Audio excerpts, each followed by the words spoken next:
신명기를 조금 자세하게 나누어서 살펴보다 보니까 흔히 말하는 나무는 보고 숲은 보지 못하는 그런 우를 범할까봐 사실은 설교 때마다 항상 조금 넓은 시각을 일깨우려고 노력을 해왔습니다. 그런데 오늘은 조금 그래도 높아심에 전체적으로 이스라엘의 그 출애굽 여정을 전체적으로 한번 조망해보고, 그리고 그것이 우리의 신앙의 여정과 어떠한 관련이 있는가를 살펴보는 시간이 되었으면 좋겠습니다. 먼저 애굽에서부터 가나안까지 왔던 이 여정을 신명기는 계속 반복적으로 회상을 하고 있는데요, 오늘 본문에서 이미 이제 40년 전에 출애굽 1세대들이 정탐했던 것처럼 이제 1절에 그렇게 되어 있죠. 너보다 강대한 나라들로 들어갈 것이다. 그리고 그 성읍들은 크고 성벽은 하늘에 닿았고 또 백성들은 크고 많고 또 아낙 자손이라는 것까지 이야기하고 있습니다. 다시 말해 출애굽 1세대들이 그 정탐을 12명이 가서 이것을 다 봤습니다.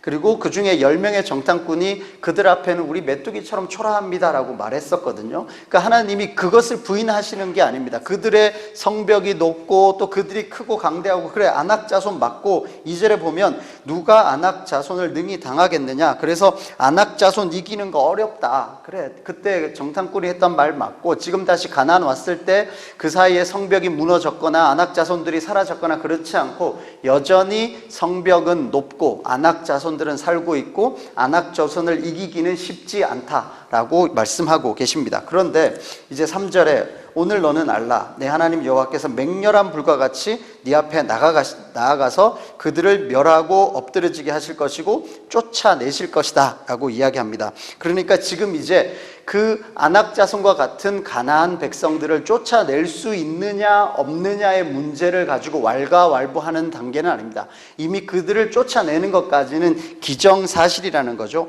오히려 문제는 그들을 쫓아낸 이후가 문제라는 겁니다. 뭐냐 하면 4절에 내 하나님 여호와께서 그들을 내 앞에서 쫓아내신 후에, 그리고 뭐가 문제냐면 네가 심중에 이르기를 내 공의로움으로 말미암아 여호와께서 나를 이 땅으로 인도하여 들여서 차지하게 하셨다.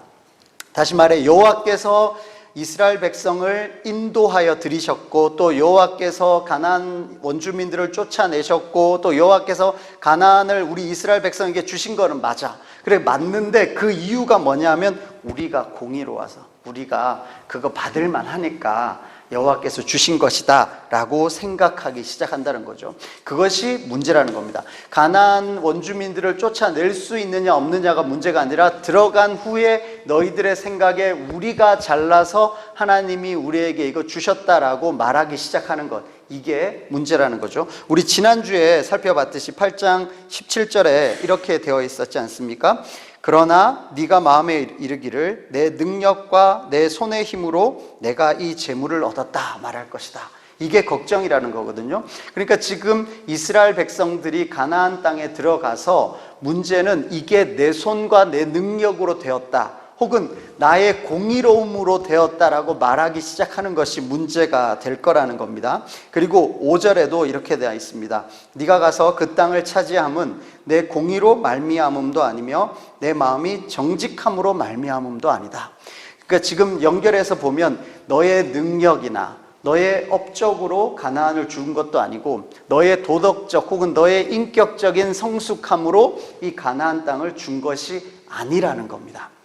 오히려 이것을 우리로 이야기하면 우리는 뭐든 하나님으로부터 받을 때 뭔가 우리의 노력이나 아니면 우리가 뭔가 순종한 대가로 무엇을 받는다라고 생각하기 쉽단 말이에요.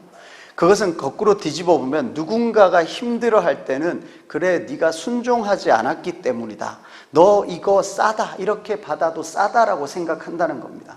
가나안도 만약에 그렇게 되면 가나안을 하나님이 이스라엘에게 주신 것은 가나안 백성들보다 이스라엘 백성들이 더 의로워서, 혹은 광야 생활 동안 이스라엘 백성들이 하나님 말씀을 잘 순종했기 때문에 가나안을 주신 것이다라고 생각하면 안 된다라는 겁니다.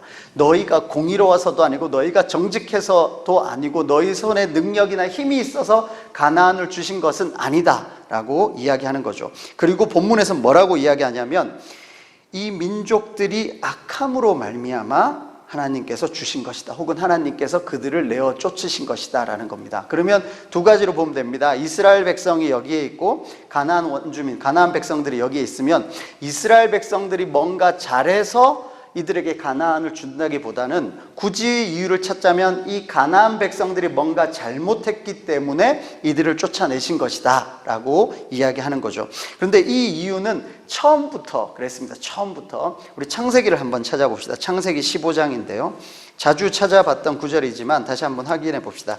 창세기 15장 13절에서 16절입니다. 창세기 15장 13절에서 16절 우리 천천히 같이 읽겠습니다. 시작. 여호와께서 아브라함에게 이르시되 너는 반드시 알라. 내 자손이 이방에서 객이 되어 그들을 섬기겠고 그들은 400년 동안 내 자손을 괴롭히리니 그들이 섬기는 나라를 내가 징벌할지며 그 후에 내 자손이 큰 재물을 이끌고 나오리라. 너는 장수하다가 평안히 조상에게로 돌아가 장사될 것이요 내 자손은 4대 만에 이 땅으로 돌아오리니 이는 아모리 족속의 제약이 아직 가득 차지 아니함이니라 하시더니. 아멘. 여기 아모리 족속이 가나안 원주민을 대표하는 족속이 되는 겁니다.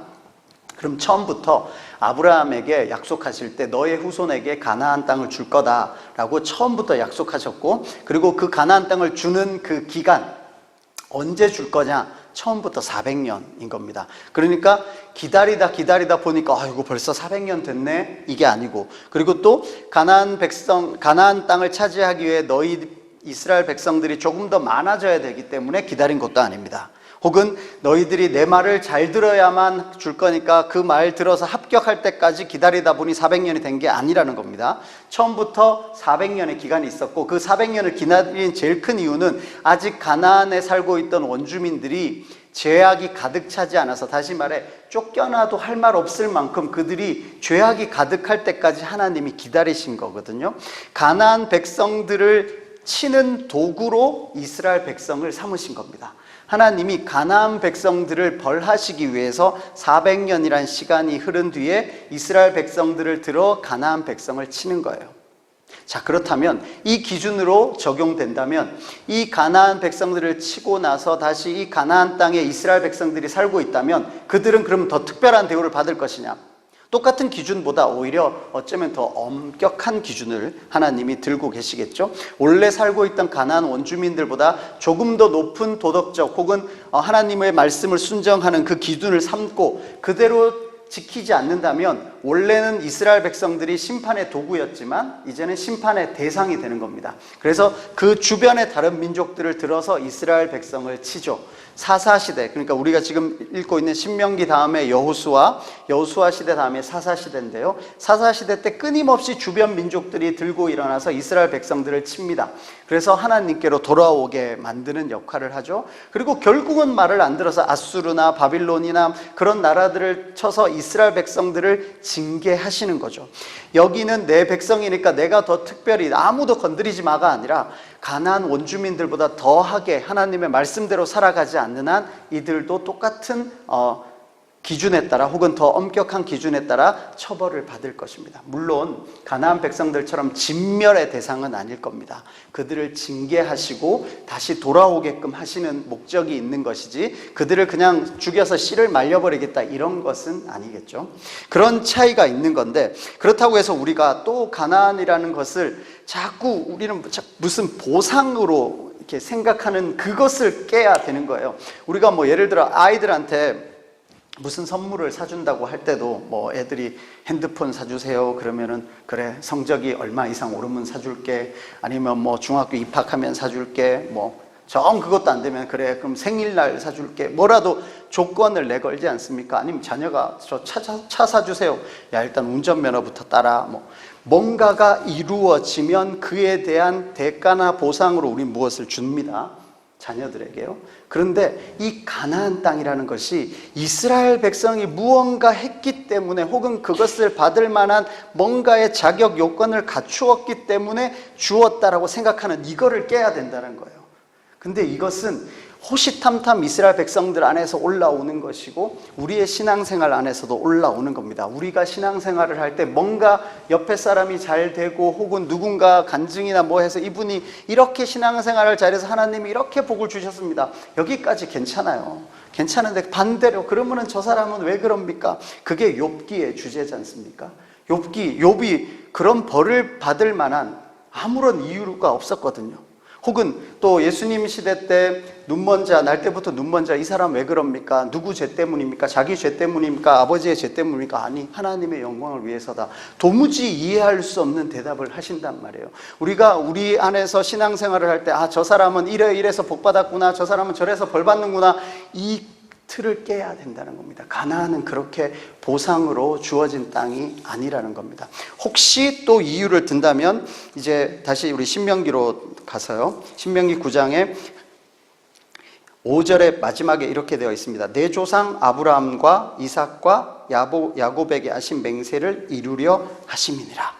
조금 전에 아브라함에게 처음에 창세기 15장에 했던 그 약속을 이루기 위해서 400년이 넘는데 아브라함, 이삭, 야곱은 우리 흔히 말해 백골이 진토되어 넋이라도 있고 없을 만큼 시간이 오래 지났고 그 후손들은 그런 약속이 있었는지 없었는지도 전혀 모르는 상황에서 하나님이 자신이 하신 약속을 지키기 위해서 그 가나안을 주셨다라는 겁니다. 자, 그러면 우리 그 주보에 1번에 그렇게 문제를 드렸지 않습니까? 여호와께서 가나안 원주민들을 쫓아내신 이유를 굳이 하나를 이야기해봐라 라고 하면 이스라엘이 다른 민족보다 수요가 많기 때문도 아니었고, 이스라엘의 공의로움 때문도 아니었고, 이스라엘의 정직함 때문도 아니었습니다. 이유를 들자면 가나안 원주민들이 악했기 때문이고, 또 조상들 아브라함과 이삭과 야곱과의 맹세를 이루시기 위해서 그 일을 하셨다라고 이야기할 수 있겠습니다. 자, 그리고 나서 이 이스라엘 백성들의 마지막을 설명하는 것이 6절에 있는데요. 6절에 그러므로 네가 알 것은 내 하나님 여호와께서 내게 이 아름다운 땅을 기업으로 주신 것이 너의 공의로움 때문이 아니라 너는 목이 곧은 백성이다. 너는 목이 곧은 백성이다. 이건 뭐 우리 번역으로 충분히 이해가 되죠. 우리가 흔히 조금 겸손해 있다가 잘 나가고 나면 사람들이 목이 뭐 하다 그러면 목이 뻣뻣하다. 그다음 목에 뭐 했다 그럽니까? 기부스했다 그러죠? 네. 이게 똑같은 거거든. 너는 목이 곧은 백성이야. 이스라엘 너네들은 목에 기부스한 백성들이야. 너네는 목이 뻣뻣하다. 7절에는 뭐라고 돼 있냐면 너는 광야에서 내 하나님 여호와를 경노하게 하던 일을 잊지 마라. 광야에서 순종했던 일이 아니라 광야 내내 뭐 했냐면 하나님 여호와를 경노하게 했다는 겁니다. 그리고 네가 애굽 땅에서 나오던 날부터 이곳에 이르기까지 늘 뭐를 했답니까? 여호와를 거역했다.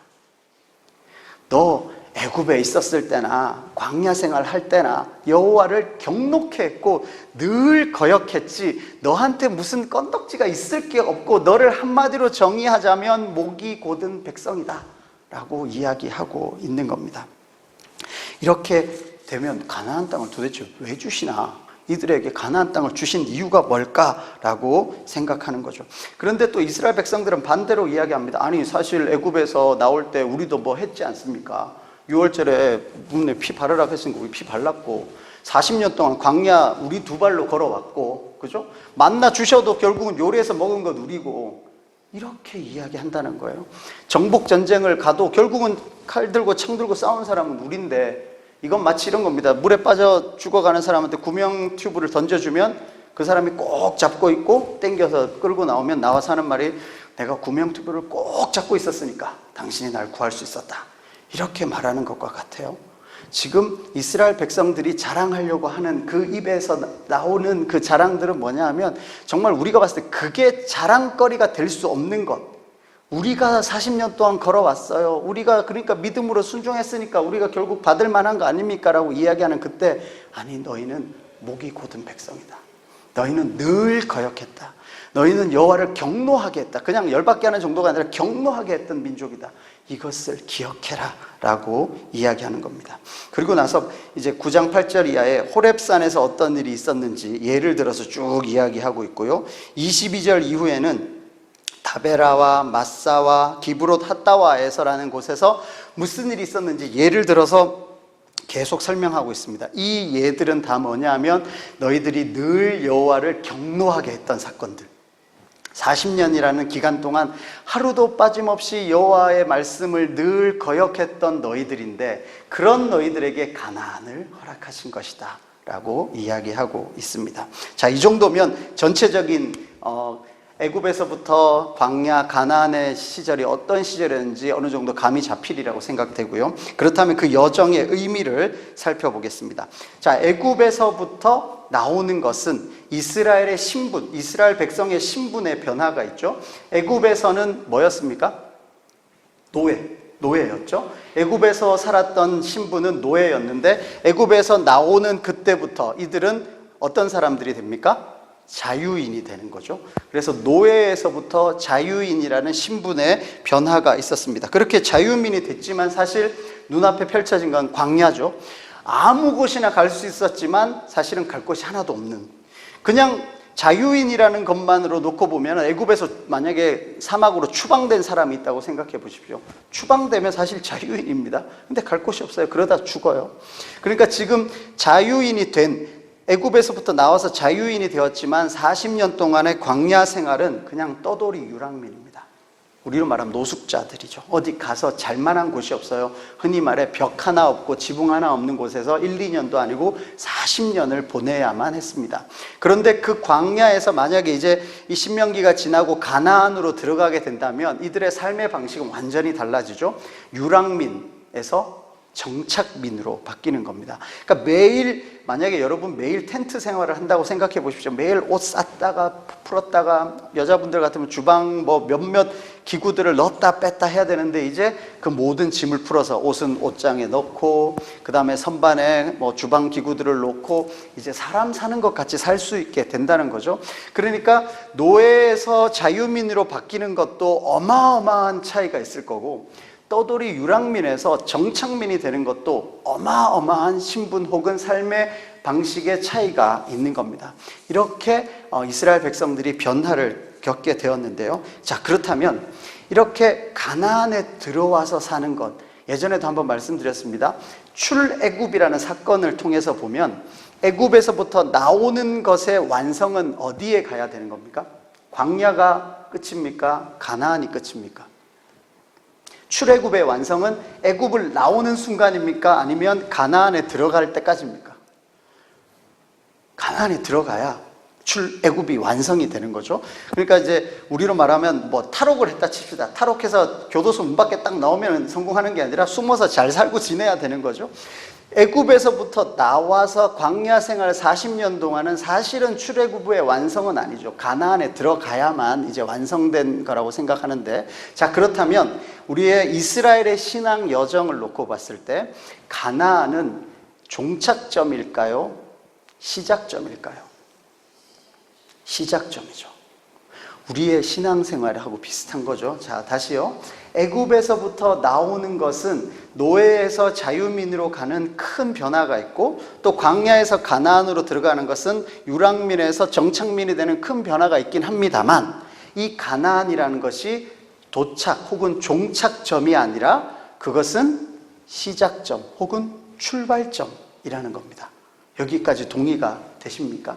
자, 그렇다면 이 가나안에 들어간 이 사람들, 우리 성경 지난 몇 주 동안 계속 반복했지 않습니까? 너희들이 쌓지 아니하는 성읍에 들어가고, 너희들이 채우지 아니한 아름다운 물건들이 있는 집을 얻게 될 것이고, 너희들이 파지 아니한 우물들에서 물을 먹을 것이고, 너희들이 심지 아니한 포도원과 감람나무의 실과들을 얻게 될 것인데, 그리고는요, 동화로 이야기하면 그들은 행복하게 살았습니다 하면서 책이 끝나야 될까요? 아니면 거기서 시작일까요? 거기서 시작이죠. 성경으로 보면 이제 시작이잖아요. 신명기 끝나서 여호수아 끝나고부터 뒤에 성경이 엄청 길게 있지 않습니까?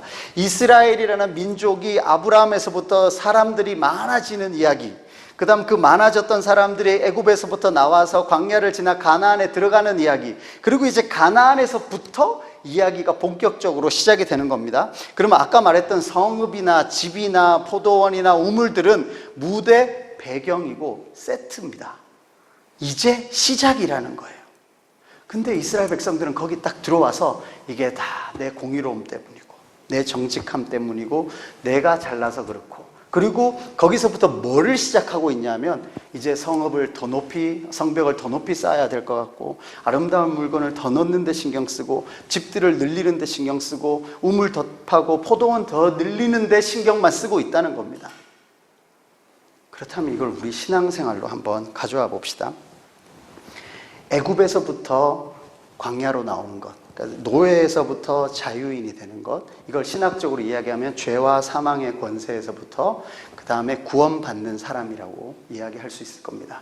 그러면은 우리가 출애굽한다는 것은 죄와 사망의 권세에서부터 벗어나 하나님의 백성이 되는 것이라고 할 수 있을 겁니다. 그리고 광야 생활을 쭉 이야기해 보면 그것이 우리의 순례의 길과도 같고, 또 신앙인으로서 살아가다 보면 어려움을 겪는 하루하루들이 있지 않습니까? 혹은 먹고 사는 문제에 매달려서 살아갈 때들이 있습니다. 만나가 필요하고 매일의 물이 필요하고 또 어디를 가야 할지 몰라 불기둥과 구름기둥 필요한 우리의 신앙의 여정들이 있을 겁니다. 그것을 우리가 광야 생활이라고 할 수 있겠죠. 그리고 나서 어느 정도 신앙이 연륜이 좀 차고 안정이 되고 경제적으로나 여러 가지 것들이 안정이 되면 가나안이라고 할 수 있는 풍요로움과 배부름, 그 무대 세팅이 다 되어 있는 신앙생활을 하게 될 수 있습니다. 그런데 문제는요, 우리는 거기까지 온 뒤에 거기가 시작점이라고 생각하지 않고 거기를 종착역으로 생각하기 쉽다는 거죠. 마치 우리 그 성경 공부를 예를 들면 100일반, 102반도 있고 200일반, 300일반, 400일반이 있다 칩시다. 그렇게 해서 제자반도 하고 그래가지고 막 순장이 돼요. 그럼 순장이 되면 끝입니까? 시작입니까? 시작이잖아요. 근데 순장이 되면 끝난 것 같이 생각한다고요. 아니면은 그래 집사님이 되고 또 권사님이 되고 장로님이 되고 그리고는요, 시작입니까? 끝입니까? 시작이잖아요. 저 같은 사람이 그래 목사가 됐습니다. 목사가 되면요, 끝입니까? 목사가 되는 게 목표였나요? 시작인가요? 혹은 그래 담임 목사가 되었습니다. 담임 목사가 되는 게 끝입니까? 시작입니까? 시작이잖아요.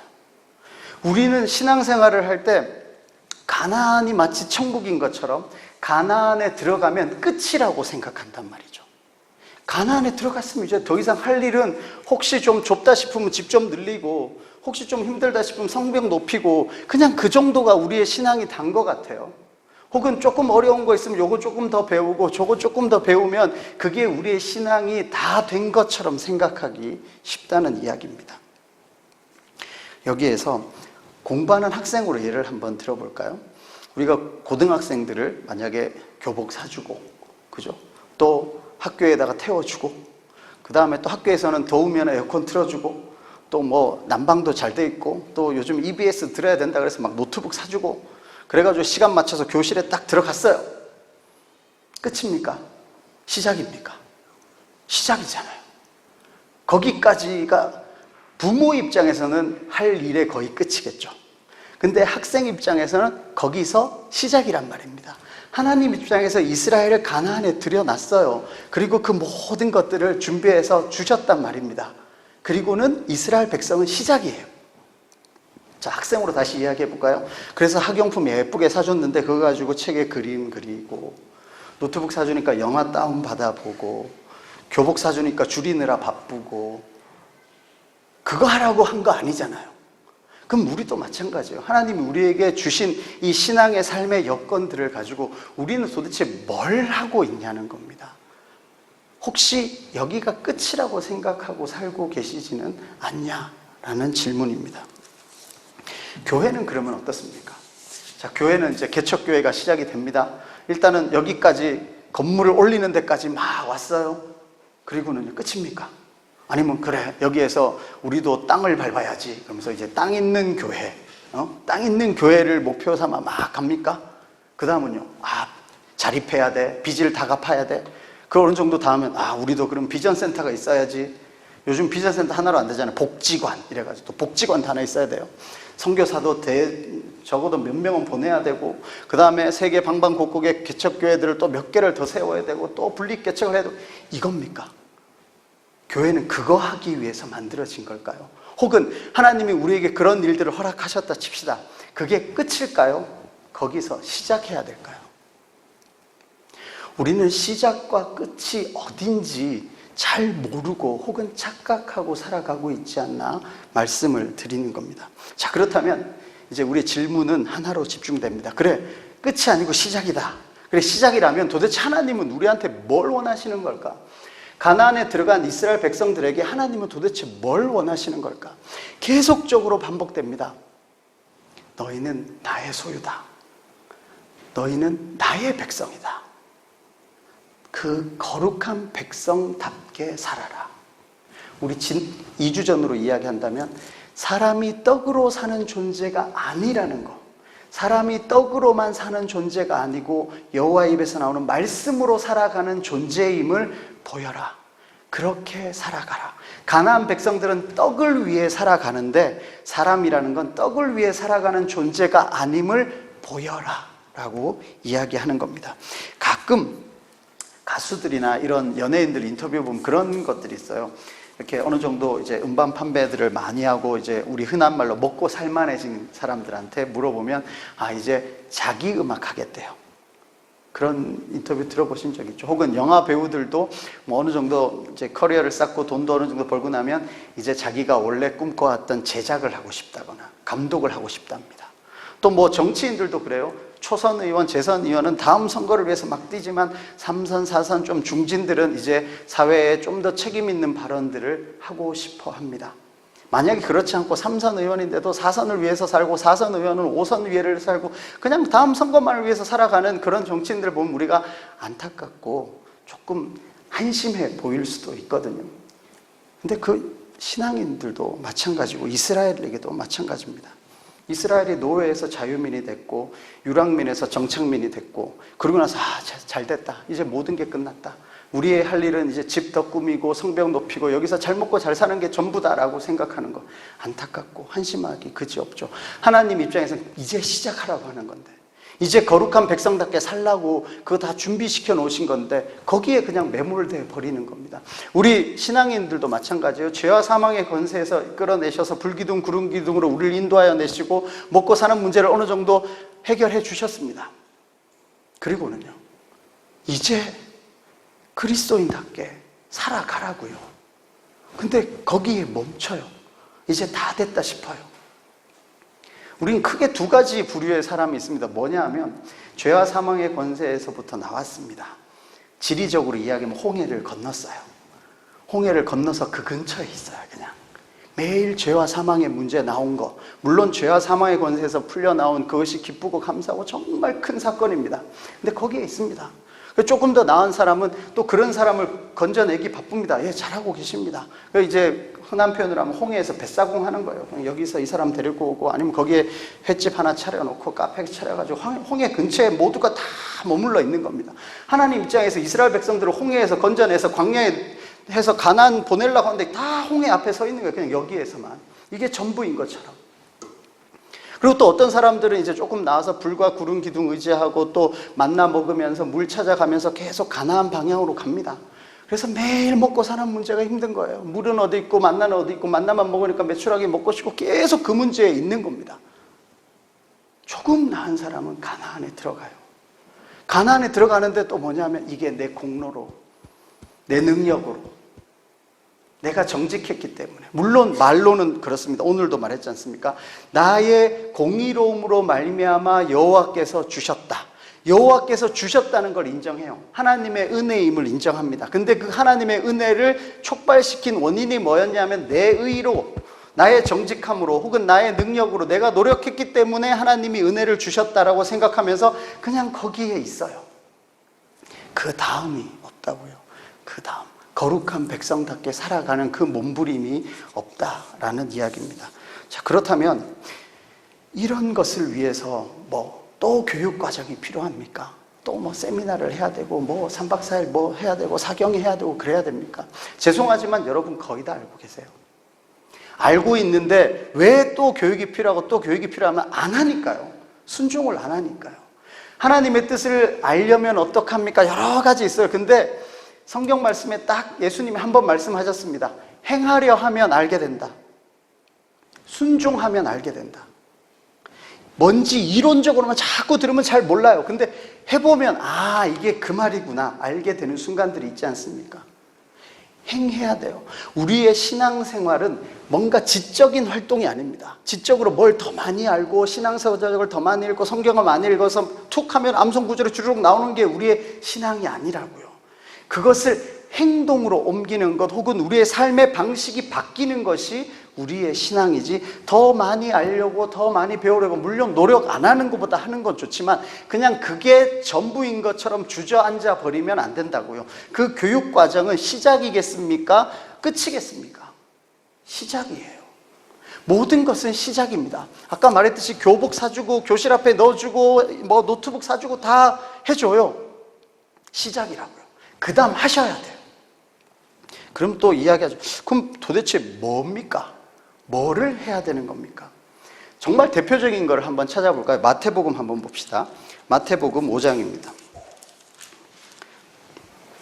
마태복음 5장 하니까 아시는 분들도 계시죠? 하나님 백성답게 살 수 있는 여건을 다 주신 뒤에 말씀하시는 겁니다. 마태복음 5장에 3절에 이렇게 되어 있죠. 심령이 가난한 자는 복이 있다. 애통하는 자 복이 있다. 온유한 자 복이 있고 의에 줄이고 목마르고 긍휼히 여기고 마음이 청결하고. 이거 해야 된다고요. 이제 가나안에 들어와서는 혹은 이제 내가 죄와 사망의 권세에서 벗어났냐 안 벗어났냐, 내 구원이 확실한가 아닌가 긴가민가를 벗어나신 분이라면, 그리고 오늘 하루 먹고 사는 문제를 어느 정도 해결하신 분이라면 10년 뒤 20년 뒤 먹고 사는 거 걱정하지 마시고, 집 늘리고 뭐 여행 가고 그런 거 걱정하지 마시고 뭐 하냐 하면 애통하라고요. 심령이 가난해지는 거 이제 시작하시라고요. 온유하기 위해 시작하시라고요. 이제 우리는 이거 시작해야 된다는 이야기입니다. 산상설교 그냥 멀리 좋은 말씀이구나 그냥 그렇게가 아니라, 이거를 위해 이게 안 돼서 우리가 줄이고 목마르고 애통하고 온유하고 겸손해야 되는 이 싸움을 계속적으로 싸워 나가야 한다는 겁니다. 또 유명한 걸로 찾아볼까요? 고린도전서 13장입니다. 벌써 고린도전서 13장 하니까 뭔지 아시는 분들 많으시죠? 고린도전서 13장 1절에 이렇게 되어 있습니다. 내가 사람의 방언과 천사의 말을 할지라도 사랑이 없으면 소리나는 구리와 울리는 꽹과리밖에 안 된다. 그러니까 우리가 방언하려고 노력하고 천사의 말을 하려고 막 노력하는데 그래봤자 사랑 없으면 아무 소용없고, 예언을 하든 비밀과 모든 지식을 알든 산을 옮길 만한 믿음이 있어도 사랑 없으면 아무것도 안 되기 때문에 결국은 뭘 해야 되느냐? 오래 참아야 됩니다. 온유해야 됩니다. 시기하지 않아야 됩니다. 자랑하지 않아야 됩니다. 교만하지 않아야 됩니다. 무례히 행하지 않아야 됩니다. 자기의 유익을 구하지 않아야 됩니다. 성내지 않아야 됩니다. 악한 것은 생각조차 하지 않아야 됩니다. 이 노력을 하셔야 된다고요. 우리는 이거를 할 시작점에 이제 와 있는 겁니다. 우리 신앙의 끝이 아니라 이거를 우리의 삶의 태도로 혹은 우리의 삶의 방식으로 툭 치면 나올 수 있을 때까지 우리 몸에 배이도록 연습하고 훈련하는 싸움을 싸워야 하는 겁니다. 마지막으로 하나만 더 봅시다. 갈라디아서 5장입니다. 갈라디아서 5장 하면은 또 생각나시는 분들이 있으실 텐데요. 성령의 열매라는 것이죠. 5장 22절입니다. 우리 같이 읽읍시다. 22절, 23절입니다. 5장 22절, 23절 신약 309면에 있습니다. 시작. 오직 성령의 열매는 사랑과 희락과 화평과 오래 참음과 자비와 양선과 충성과 온유와 절제니 이 같은 것을 금지할 법이 없느니라. 이제 가나안에 들어오면 열매 맺는 삶, 부요한 삶, 풍요로운 삶, 그리스도인의 열매들을, 성령의 열매들을 맺으면서 살아가라고 이야기하는 겁니다. 우리의 삶 가운데 이런 열매들을 맺기 위한 노력들을 하는 거죠. 근데 이거 안 하고 주로 뭐 하냐 하면은 지적인 활동으로 우리의 신앙을 올리려고 하고요. 아니면 어떤 사업을 계속해서 우리의 신앙이 올라가는 것처럼 거기에 착각하면서 살아가고 있다고요. 다시 말해, 교회의 평수가 넓어진다고 우리의 신앙이 절대 높아지는 게 아닙니다. 선교사가 많아진다고 해서 우리의 신앙이 올라가는 게 아니라고요. 그거 열심히 해서 우리 신앙이 좋은 것처럼 착각하게 만든다는 거죠. 그거 아니고 이거 열매 맺으라고요. 가나안으로 이야기하면 성벽 더 높이고 성읍 더 화려하게 꾸미고 그 다음에 우물 더 많이 판다고 하나님이 그거 기뻐하시겠습니까? 이스라엘 백성들 그거 하라고 가나안 죽겠냐고요. 그건 아무것도 우리로 말하면 심사 기준에 들어가지도 않아요. 그거는 관심도 없습니다. 이 열매 맺으라고요. 우리 여러분 이미 잘 아시잖아요. 마태복음 5장의 산상수훈에 관한 이야기, 고린도전서의 사랑과 관한 이야기, 갈라디아서 5장의 성령의 열매에 관한 이야기 다 아시잖아요. 이 열매들을 맺는 삶을 사는 것, 이것이 가나안에 들어간 이스라엘 백성들에게 혹은 구원받은 성도들에게 하나님이 요구하시는 삶입니다. 말씀을 정리하도록 하겠습니다. 어떤 분은 아직도 죄와 사망의 문제에 아직 매달려 있는 분들이 있습니다. 그분들을 구해내야 되죠. 우리가 최선을 다해서 그분을 도와야 되고 함께 그 삶에서부터 벗어나서 이제 가나안으로 향하는 길을 향하게 도와줘야 됩니다. 정말 중요한 일입니다. 또 어떤 분은 아직도 먹고 사는 문제, 그리고 어디로 가야 할지 방향 모르는 그 광야에 헤매는 분들이 있을 수 있습니다. 그런 과정이 필요합니다. 그 다음은요, 거기가 전부가 아니라 그 다음이 있다는 것을 또 그분들과 함께 가야 합니다. 그리고 가나안에 들어와서는요, 이제 다 됐구나, 여기가 천국일세 하고 짐 풀고 노는 것이 아니라 이제 시작이라고요. 이제 시작이다. 우리 이러이러한 삶을 살기 위해 시작해야 된다. 함께 독려하며 나아가야 할 것입니다. 그 가나안이 우리의 의로움과 우리의 정직함으로 혹은 우리의 손의 힘과 능력으로 된 것이 아님을 오직 하나님의 은혜로 된 것임을 깨달아 아는 그 겸손함에서부터 시작할 겁니다. 우리 교회도 마찬가지입니다. 처음 양인교회란 이름으로 시작하고 우리의 참 한동안 떠돌이 유랑민처럼 있었잖아요. 물론 학원에 있었지만 우리가 어디로 가야 할지 갈 바를 알지 못했던 시절이 있었습니다. 그리고 이제 여기를 선택하고 또 건축을 하고 여기까지 이 아름다운 땅을 우리에게 허락하셨습니다. 끝일까요? 시작일까요? 또 이 시작에서 우리의 방향이 빨리 빚 갚고 빨리 자립하고 사람 많이 늘리고 그 다음에 교회 땅 사고 그 다음에 우리도 비전센터 짓고 그게 우리가 가야 할 길일까요? 우리의 방향이 어디로 설정돼야 되겠습니까? 심령이 가난해지기 위해서, 마음이 청결해지기 위해서, 온유하기 위해서, 성령의 열매들을 맺기 위해서 그러한 일들을 시작하게 되는 겁니다. 여호수아서를 잘못 이해하는, 신명기 이후의 것들을 잘못 이해해서 또 이렇게 생각하시는 분들이 있어요. 가나안 주민들을 점령하는 겁니다. 그래서 복음으로 이 땅을 점령해야 된다 생각해요. 그래서 우리의 싸움이 어디냐면 바깥으로 향합니다. 이스라엘 백성들이 싸웠던 싸움은 가나안 백성들을 쳐부수는 싸움이 아니에요. 그것은 하나님이 다 하시는 거예요. 가나안 백성들처럼 안 사는 것, 가나안 원주민처럼 살지 않는 싸움을 자기 마음속에서 해야 돼요. 다시 말해 우리의 영적인 싸움은 남들하고 혹은 세상하고 싸우는 게 아니라 말씀하고 나하고, 내가 말씀대로 살아가기 위해서 우리의 싸움은 우리 안에서 일어나는 겁니다. 바깥에 손가락질하면서 싸울 일이 아니에요. 그건 마치 이스라엘 백성들이 계속 가나안 원주민들만 손가락질하며 사는 거하고 똑같아요. 하나님은 우리에게 그런 싸움에 소집하신 것이 아닙니다. 성령의 열매는 바깥으로 가서 맺는 것이 아니라 우리의 마음 안에서 맺는 것이고요. 사랑장 고린도전서도 바깥에 뭐 할 게 없습니다. 우리 안에서 하는 겁니다. 마태복음에 마음이 가난하고 이 모든 것은 바깥에서 하는 것이 아니라 우리 마음속에 하는 겁니다. 우리는 이러한 싸움에 소집된 군사들입니다. 바깥에 손가락질할 거 없고 비교할 거, 자신을 겸손히 엎드려서 이 말씀대로 살아가기 위해서 애통해하며 의에 줄이고 목말라하는 저와 여러분이 되시기를 주님의 이름으로 축원합니다.